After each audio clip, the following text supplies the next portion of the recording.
Hello guys, welcome back to my channel. আমি গার্গী আর আমি চলে এসেছি আজকে একটা মিনি ব্লগ নিয়ে। এত সকাল সকাল কোথায় বেরিয়ে পড়েছি সবটাই তোমরা দেখতে পাবে, তার জন্য তোমাদের ব্লগটা দেখতে হবে। আর আমরা চলে গিয়েছিলাম আমাদের দেশ বাড়িতে। কিছু শর্ট মাঝখানে নেওয়া হয়নি, তো একটু ব্যস্ত ছিলাম সেই কারণে। তো একেবারে সন্ধ্যে থেকে ব্লগটা করছি। তো আমাদের বাড়িতে বাবার পূজা ছিল, তাই এখানে সব জোগাড় করছেন ঠাকুরমশাই। আর সাথে ছিল আমাদের বাড়ির মৌসব, তাই জন্য ভোগের মালসা রেডি হচ্ছে। ওই যে দেখতে পাচ্ছ ওইদিকে সব ভোগের মালসা সব দিয়েছে, মানে যারা যারা পাড়া থেকে পূজা দেয় তাদের ওগুলো মালসা ওগুলো দেওয়া হয়েছে। আর এদিকেও রেডি হচ্ছিল। আর এই যে এটা হচ্ছে আমার একটা ছোট দেওর, সব দিকে ঠিকঠাক আছে কি না সব খেয়াল রাখছে। আর এইদিকে ফল টল সব ধুয়ে রেডি করা হচ্ছিল, ফল কাটা হবে মালসা ভোগের জন্য।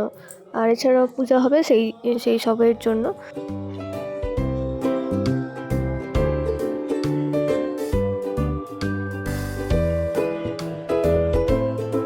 আর এইদিকে দিদিভাই ফোন খাচ্ছে। আর ওই যে দেখো যেটা বলছিলাম মৌসুম হচ্ছে, তো আমাদের বাড়ির থেকে একদমই কাছাকাছি, মানে পাশের মাঠেই।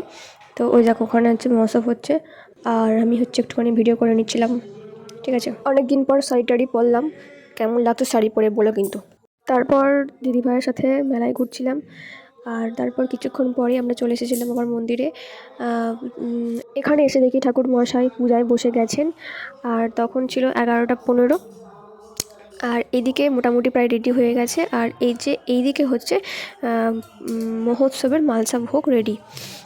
দেখতে পাচ্ছ একটা একটা করে সব মালসায় সাজানো হচ্ছে, সমস্ত রকম প্রসাদ এখানে দেওয়া হচ্ছে সমান ভাগে ভাগ করে। আর তখন প্রায় মাঝরাত হয়ে গিয়েছিল, কিছু কিছু শট নেওয়া হয়নি। আর এই যে দেখতে পাচ্ছ এখানে সবাই এনারা গন্ডি দিয়েছে প্রায় ভোর রাতে, তখন 3টে 3:30 বাজে। এনারা সবাই স্নান টান করে, আর যাদের যাদের মানসিক ছিল শুধুমাত্র তারাই এখানে গন্ডি দিয়েছে।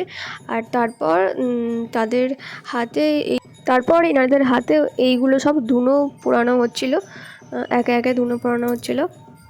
এরপর আরও কি সব ওই প্রদীপ জ্বালানো হবে এইগুলো হয়ে যাওয়ার পর।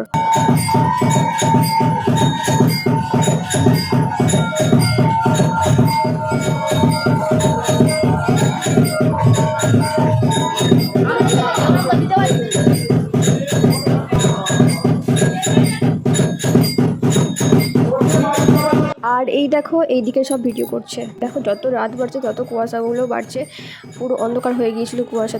এইগুলো শেষ করতে করতে প্রায় 4টে 4:30 5টা এরকম বেজে গিয়েছিল। আর তখন এত ঘুম পাচ্ছিল কি বলবো তোমাদেরকে, পুরো ঘুমিয়ে পড়ছিলাম বসে বসে।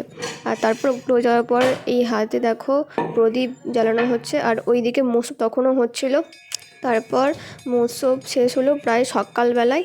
আর ওখানে আবির টাবির খেলা হয়েছিল। আর তারপর ওখান থেকে চলে এসেছিলাম, আর খুব ঘুম পাচ্ছিল, আর সকালবেলা এসে ঘুমিয়ে পড়েছিলাম এখানে। এই ব্লগটা এখানে শেষ করছি। ব্লগটা ভালো লাগলে লাইক শেয়ার কমেন্ট আর ফলো করে দিই। টাটা।